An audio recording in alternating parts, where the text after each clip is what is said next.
Hello guys, welcome to everyone. सबसे पहले मेरा तमाम दोस्तों को सलाम। उम्मीद यही है कि आप सब लोग खैर अफियत से होंगे। जी हाँ नाजरीन, आज बात करते चलें Pakistan under 19 versus India under 19।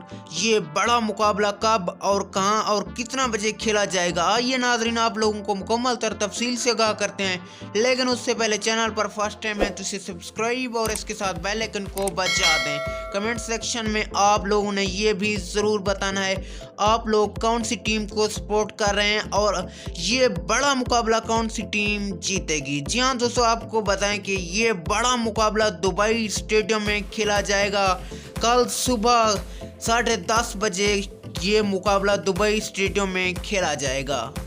आपने कमेंट करके ये ज़रूर बताना है कि आप कौन सी टीम को सपोर्ट कर रहे हैं। Thanks for watching my video.